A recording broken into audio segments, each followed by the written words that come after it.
Whoa, welcome everybody to ReactNL. I just want to take a second before I start and appreciate the venue, because holy cow, this is well decorated. This is amazing. Really good job, organizers. As you said, my name is Max. This entire talk is live tweeted by Nick Graf in the audience. So if you follow me on Twitter at MXSTBR, you'll get sort of all the necessary information. I work as an open source developer at ThinkMill. As the introduction said, ThinkMill, we're a full stack JavaScript agency. Nobody really knows what that means. It means we use tons of Node.js on the back end and lots of React and ReactNative on the front end and on mobile, respectively. I also make a bunch of open source projects. I'm the creator of React Boilerplate, one of the most popular React starter kits with almost 10,000 stars now. I maintain Keystone.js, which is a Node.js content management system that we make at ThinkMill. And I'm also a co-maintainer of Elemental UI, which is a React UI library that we built to build Keystone, the Keystone admin interface. And Nick Graf, a good friend of mine, is sitting here. He's also going to talk today. He's the creator of Bell. So I've thought about and talked about this styling thing a lot, both in the sense of how do we style a React UI library and how do I style the apps that I build. So today, I want to talk about styling. Now, I made this comparison between all the different methods that exist, but I needed some sort of baseline that I could compare them upon. So there's a checklist. It's the checklist. All right? This is mostly stolen from a great repo. It's from Michel Bertoli. It's called CSS-in-JS. You can Google it. It's a huge table of 75 different, or maybe 50 different styling methods with what they do, checks. But there's no code examples, and I wanted to really dig in and see what are the best methods that we have at the moment. So I cut the checklist a bit, I changed it a bit. These are the requirements that I tested all of these methods against. I don't want to have any build requirements. If I style my application, I don't want my developers to have to learn a new build system just to style it. That's a bit ridiculous. It should be small and lightweight. I shouldn't have to think twice about dropping it in and styling my application.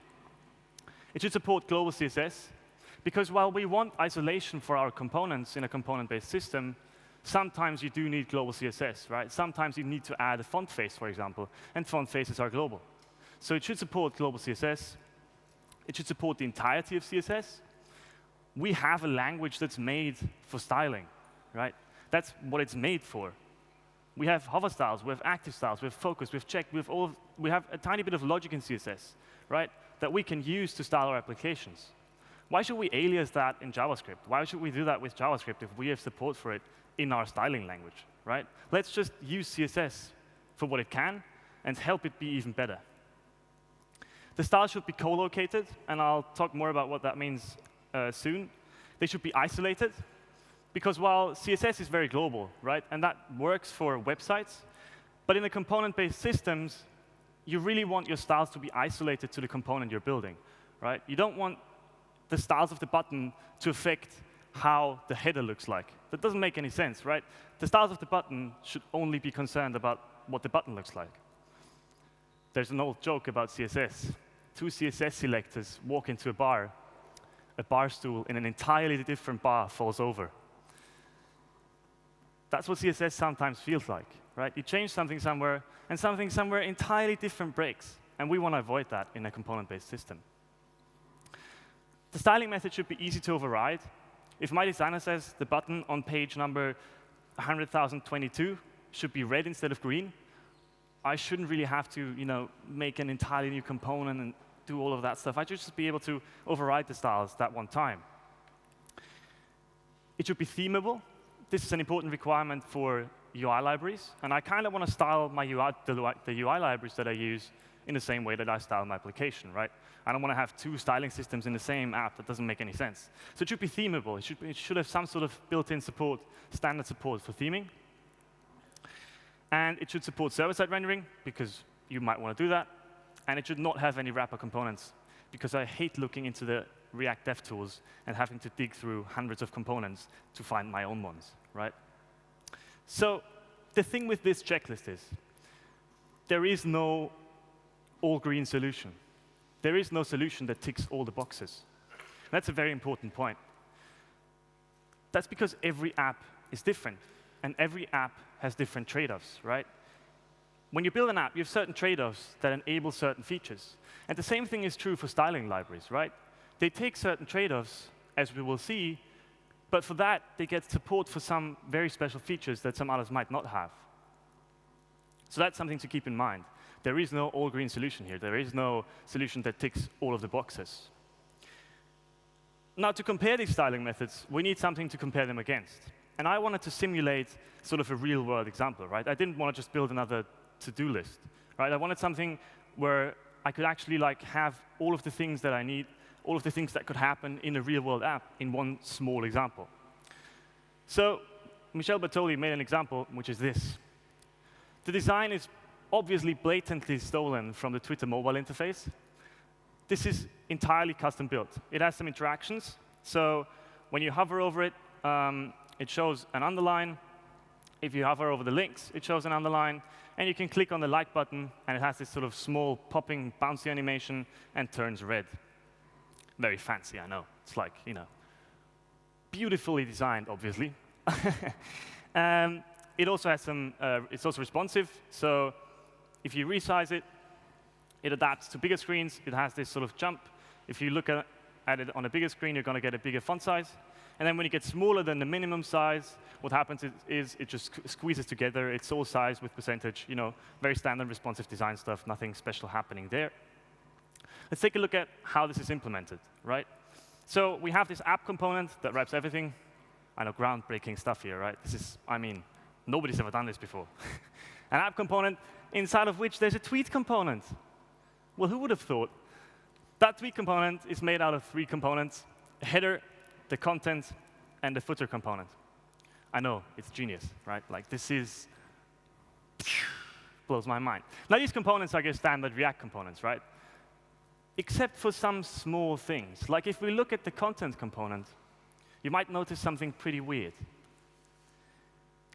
Dangerously set inner HTML _ HTML is text. What? That sounds dangerous.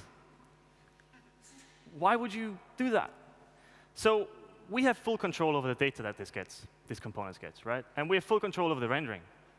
Why would we pass in an HTML string and then dangerously set inner HTML? Well, since we wanted to emulate a real-world app, we have some artificial constraints, right? We have some constraints in this example that are totally unnecessary for this example. But they are constraints that you will hit eventually in your app, right? I've had to use dangerously set inner HTML. In 2 years of writing React, I've had to use dangerously set inner HTML maybe 5 times, if even that.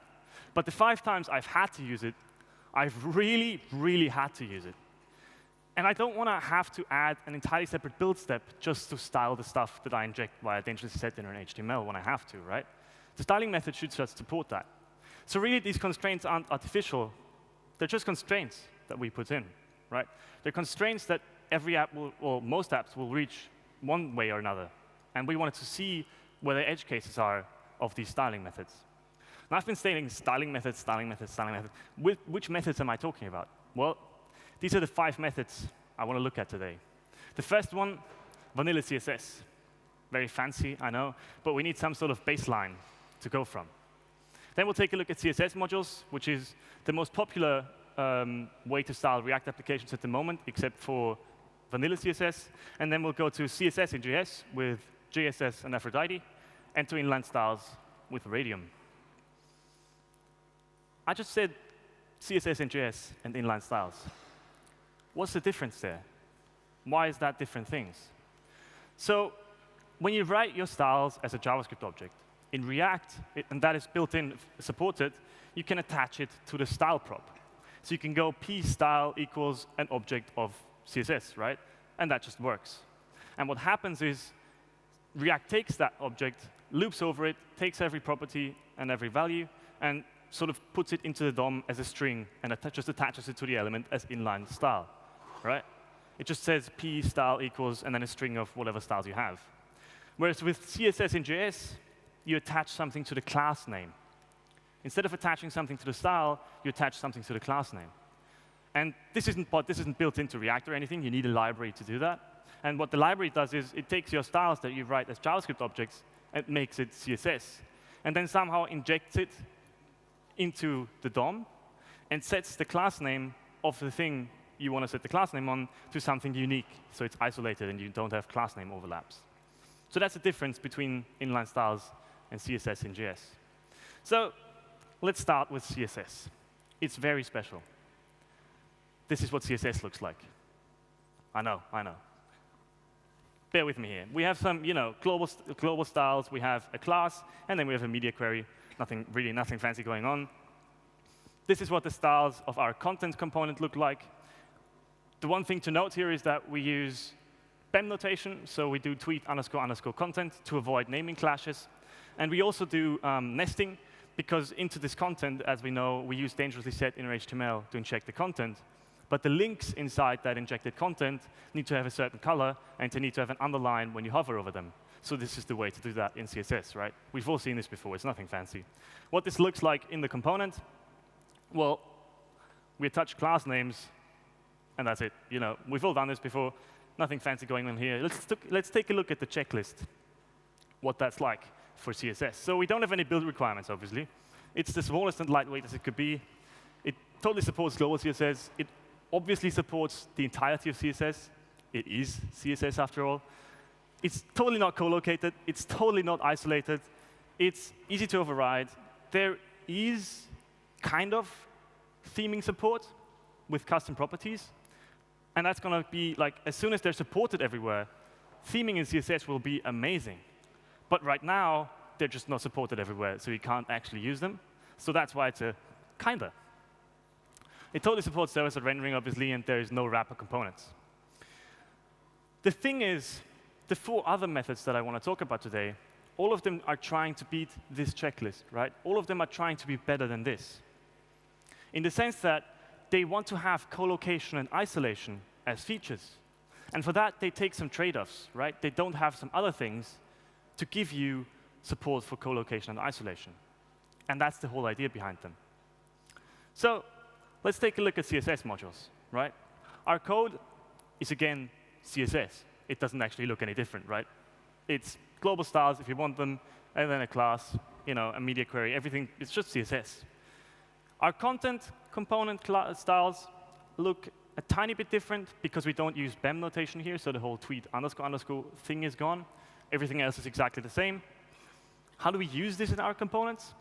Well, you import styles from your component styles file. So all the styles for that component are in that file. Every component has a style file, and you import your styles from there, and then you attach a class name of styles.content. And the thing is, what you will see in the DOM will not say p class equals content. It will say p class equals content __ abc123, some sort of random hash. How does CSS modules work? Why does it do that? So if you have a class in your component-specific CSS files, what it does is it uniquifies it. So it prepends the name of the component, and it appends a hash of the contents of the class. That means that even if you have the exact same class in an entirely separate file, it won't be the same. It will be a different one. And that way, you never have class name overlaps, which is amazing. Let's take a look at the checklist here. We have huge build requirements. CSS modules requires you to use Webpack. There is a post-CSS implementation, but it's kind of hard to use, so everybody uses the Webpack implementation, and then you have to use Webpack. Kind of annoying. It's totally small and lightweight. There's no extra JavaScript. It supports global CSS. It supports the entirety of CSS.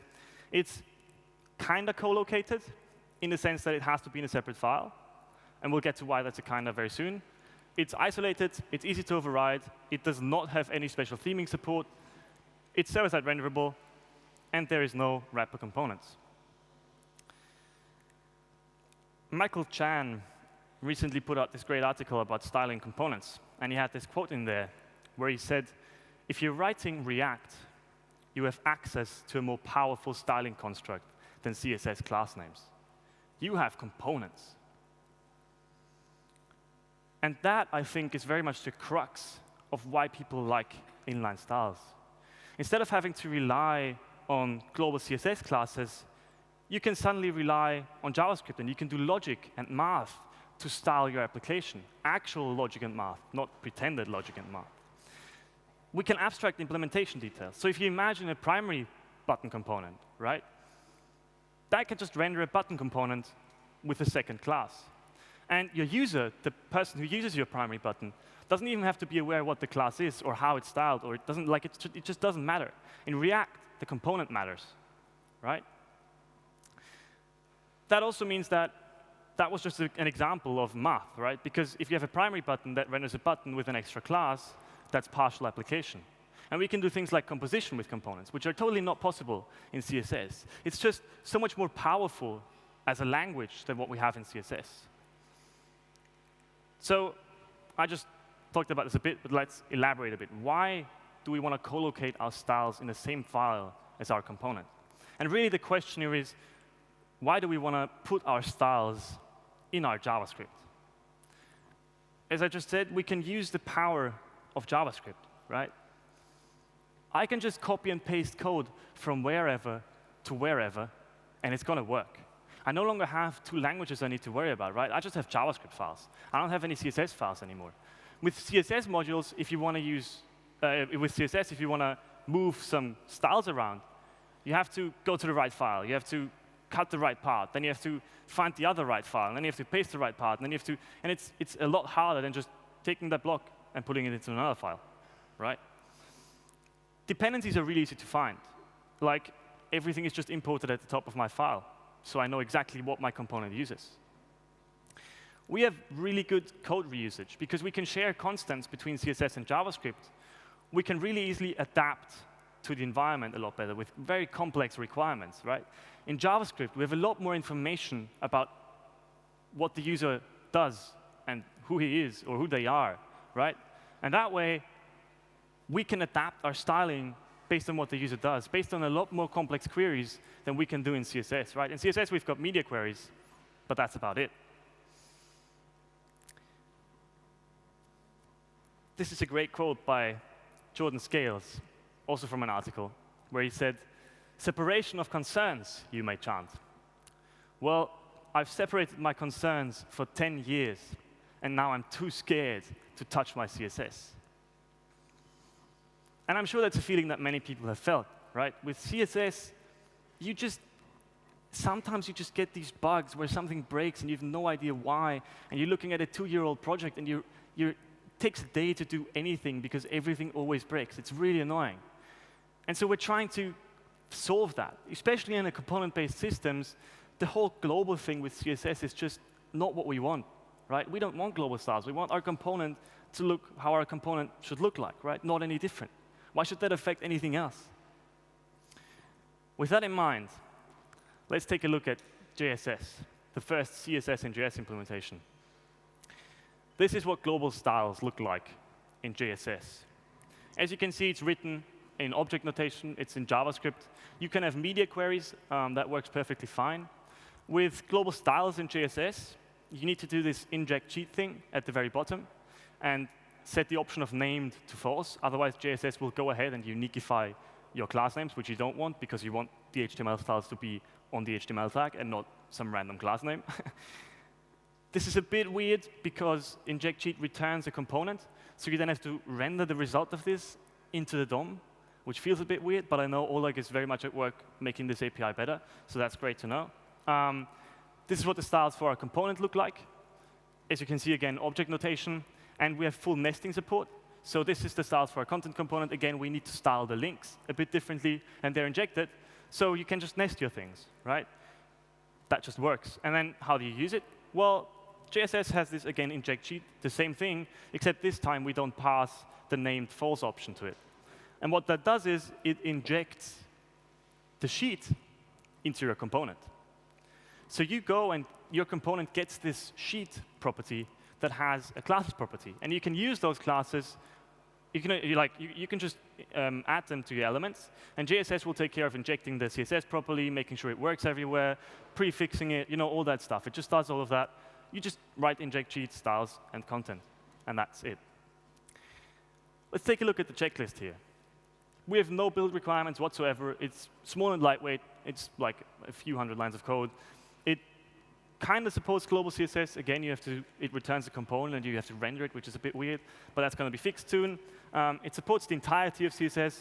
It's totally co-located. It's totally isolated. It's kind of easy to override because you can use inline styles to override your component styles on at a specific point, right? But there's no mechanism for it. There's no built-in mechanism for it that's standard. So everybody's going to do it a bit differently, which isn't what we want. There's no special theming support. It supports server-side rendering, and there are wrapper components. The nice thing about JSS is, contrary to all the other methods, it has a plugin system.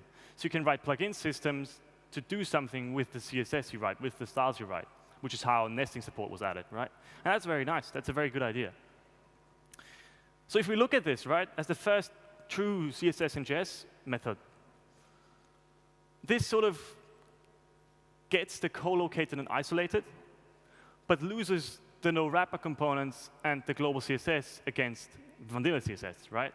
So there's the trade-off. You have the true co-location and isolation, but for that, you lose some other things, right? And that might fit the use case that your app has, or it might not. And if it doesn't, search for another library, like, for example, Aphrodite.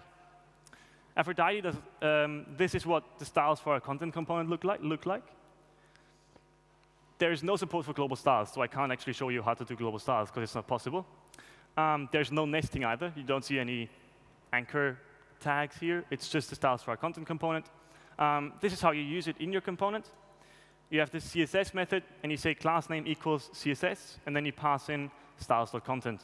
And that's it. And Aphrodite will take care of, uniquifying it, injecting it into the DOM, that sort of thing. The checklist here is very interesting because there's no build requirements. It's very small and lightweight. It does not support global CSS at all. It does not support the entirety of CSS at all. But it's co-located, isolated. It's kind of easy to override. The thing with Aphrodite is that it's built by Khan Academy, who have a huge pre-existing code base that they're introducing React and styling into, right? So when you use Aphrodite, like 2 months ago, if you used it, every single property, every single CSS rule that it outputs into the DOM would have exclamation mark imported appended, right? So if you wrote color black, background red, what would be injected into DOM would be color black, important, background red, important. And that's because Khan Academy solved their own use case first, which is integrating with a legacy system. And if that's a use case you have, Aphrodite is a great choice, right? And now they've also added the no important mode. So if you use that, again, you can use inline styles to overwrite your components. But again, there is no standard mechanism for it. There's no special theming support. There's server-side rendering support. And there are no wrapper components.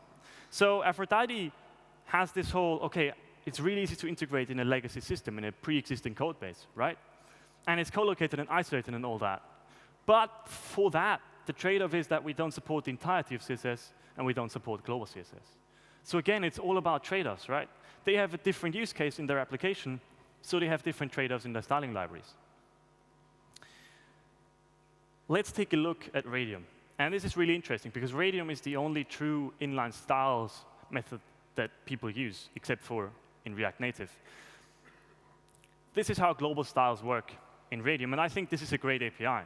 They export this style component, which just works exactly like a style tag in CSS, except it takes CSS and JS. And they take care of injecting it and making sure it's global. We have media query support, which is very nice.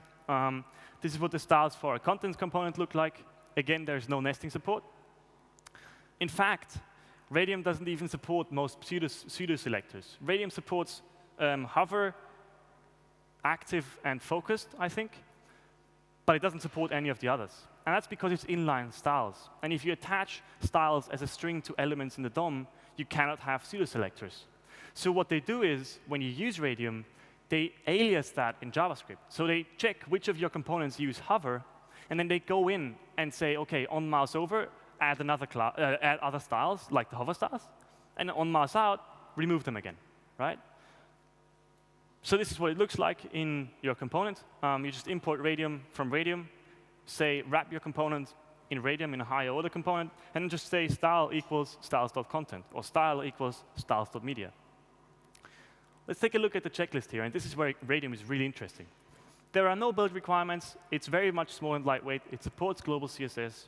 It does not support the entirety of CSS, but it's co-located, isolated. They have a very beautiful overriding mechanism. They have theming support. It's server-side renderable. And there are wrapper components. So what we see here is, actually, this is really green, right? There's lots of boxes that Radium ticks. For the trade-off that they don't support all of CSS, they get a lot of other things, right? For the trade-off that you have to use JavaScript for hover and media queries and that sort of thing, you get everything else, essentially, which is interesting to think about. Now, let's compare them all side by side. If we put all of the checklists next to each other, this is what it looks like. I know that's not very readable. Let's add some more. Let's see what this actually looks like. Now, something you might notice is that small and lightweight and server-side rendering both are all green. So let's remove them, because if they're all green, they don't help us compare the methods, right? Like, there's no reason to have them there. So this is what the comparison looks like.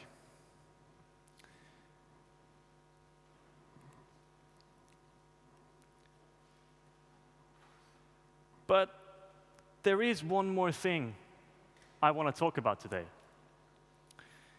Let's take a look back at our comparison. What if I told you that you could have this? And not only that, but that there's one more category to beat that nobody's ever done before.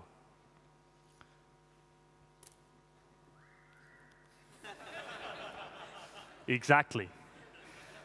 So Glen Maddern, who is the original creator of, one of the original creators of CSS modules, and we met in Australia when I was down there on a holiday, and we chatted about CSS, because that was sort of on my mind at the moment, because we were thinking, how are we going to style Elemental UI? How are we going to style the Keystone admin interface? What are we going to do? And I chatted with him, and he showed me this thing, the third iteration of something he had built. And the API was horrible, right? I looked at it and I went, oh my God, why would you ever, no, please just go away, why? And he was like, no, look. Just try it. Give it 10 minutes. Right? Build something very small with it. Just try it. And I tried it, and it was amazing. The development experience, even in that very early stage, was beautiful. I got so much done in a really short amount of time. We've since reworked that API. It's much better now. So there's two weird ideas that we have, right? We want to give you full co-location and isolation and all that stuff, right? But we also remove the mapping between styles and components. Because if you think about it, all of the other methods, like Aphrodite, JSS, all of them, they all have a way of having styles and then having components. And you attach the styles to the components, either via inject sheet or saying style equals styles.content or class names or whatever, right? But really, we have components now. Why do we even have styles? What if we used components as the lowest level styling construct, right? What if we use components to our full advantage? And then there's a second very weird idea that we have. We want you to be able to write actual CSS next to your components. We're talking full co-location, styles in the same file as the component, but still being able to write actual CSS, and also supporting all of CSS, because we have CSS, right? It's made for styling. Why would we try to force that on any other language, right? So today, I'm incredibly excited to announce the release of styled components. Thank you. I like how everybody just clapped without even knowing what it's like. Yay, that's a great name, Max. You did good. So let's take a look at what this looks like, right? This is it. We import styled from styled components, right? Nothing fancy going on there. But then what we do is we say const title equals style.h1. And I want to focus on this style.h1, because what this does is it creates a React component. So our title, what is called title here, is now a React component that we can render in our JSX. And then after that, we pass in some styles as actual CSS. What you see here, this weird syntax with like calling a function with the backticks, that's called a tagged template literal. It's an ES6 feature. I had no idea that existed. I looked at it and I was like, whoa, that's weird. But that's an actual ES6 feature, right? And it allows us to handle your interpolations very interestingly, which I'll get to very soon. So this is an H1 that has a font size of 1.5 EM, is aligned in the center, and has a color of pale violet red. You know, it's CSS. We can just read it. And then we have a wrapper component that's a section. You know, it also has a color of pale violet red. It has some padding. It's, you know, the full width and height of its parent element, and has a background of papaya whip. Papaya whip is an actual CSS color name, by the way. It's beautiful. So these components, title and wrapper, we can just render in our JSX. They're just React components. That's what they are. So you can now go wrapper and wrap the title in that, and then pass in some children, in our case, some text, hello world. This is my first styled components. And this is what it looks like in a browser, right? It's an H1 and a section, and they're styled. It's styled components. Makes sense, right? Now, that's cool and all, right? So we've removed the mapping between this, you know, blah, blah, blah. But we have some really cool features in there, because we have tagged template literals, so we can allow you to really easily adapt your styling based on the props of the component, right? You're rendering a component in JSX, like the title. Those components have properties, right? They have properties you can pass in. You could say something like title big or title small. You know, how do we handle that? Well, let's say you have a button, and you have a primary button. And those should look, you know, slightly different, because primary buttons are primary. They're red and big and, you know, in your face. Whereas normal buttons are sort of like, yeah, here, I'm clickable. So with styled components, what you can do is, we again just say styled the button. But then you can pass us interpolations into the template literals, right? These interpolations can be anything. They can be just variables or objects or whatever you want, right? But if you pass us a function into that interpolation, we pass you the properties that are passed into the component. And you can adapt the styles of your component based on the properties that are passed in. So in this case, we adjust the background color and the color based on the primary property, right? If it's primary, the background should be pale violet red and the color white. And if it's not primary, the other way around, the background should be white and the color should be pale violet red. So again, we have a normal button, we have a button primary. It's like your standard React components. And when you render them, one of them is normal and one of them is primary. So you now have really a lot of control over your styling. You know, you have your components and you can really easily adapt it. You can really easily, your designer says, hey, in the new comment section, you know, the buttons should be blue, not green. And you're like, oh my God. No, in this case, you can just, you know, add a property. You know, say button blue, and that's it. We also have theming built in. We really wanted to solve this issue because there's so many great third-party component libraries that are a pain to use just due to the fact that it's really hard to style and theme them, right? You can, it's not a solved problem in the React world. Well, we have this theme provider component. So you can wrap certain parts of your app in theme providers and provide a theme to all its children. And what this will do, for example, is it will set the primary property of the theme to pale violet red. You know, the theme to pale violet red, right? And then you can just render it, and all its children will have that theme. So in your styled components, what you can do is we inject that theme as a property into your component. So you can go, hey, here are the properties of the component. Oh, hey, there's a theme. Oh, yeah, I'm going to do the primary thing. You know, the background of this button is now primary. And the thing is, if you have two different sections of your sites, right? If you have like a sidebar and a main area, and the buttons are supposed to look like all the same in the sidebar and all the same in the main area, but they're different between the main area and the sidebar, you can just wrap a theme provider around them and provide a different theme. And your button will just adapt, right? So in this case, we have a red theme and a blue theme, right? Nothing fancy going on here. We render two theme providers, one with the red theme, one with the blue theme, and we render the buttons inside them. And these buttons, we don't do anything special with them. We just render them. And they just adapt to the theme of the parent. So this also works as many levels of components deep as you can imagine. It uses React's context to bypass the whole parent-children relationship. And so a button that's 5 levels deep within a theme container, within a theme provider, still gets the same theme. Now that's all very cool, right? That's all, you know, We have theme support, we have overriding support. You write actual CSS, you remove the mapping between styles and components. But that's not everything. Styled components has full React Native support. That means for the first time ever, you're able to style your React Native applications with actual CSS, right? And not only that, you can really easily share styles between React Native and your web applications. So cross-platform apps, styling them is all the same. It doesn't matter if you're in Android, it doesn't matter if you're in iOS or web. You style all your components the exact same way instead of having to jump around between different APIs. Let's take a look at what this looks like. The one thing you have to do is you have to import styled from styled component /native, and that will give you access to the React Native primitives. So you can now go const wrapper equals style.view. And view is just a React Native primitive, right? Like a div on the web, this is just the React Native equivalent. And we can style that view with styled components. So we say background color papaya whip, flex one, justify content align, everything. We just style it with CSS. And the same thing is true for our title, right? We just say it's a style.text, a React Native primitive again, right? And then we just style it. We set the font size or something, and we align the text in the center, blah, blah, blah, blah.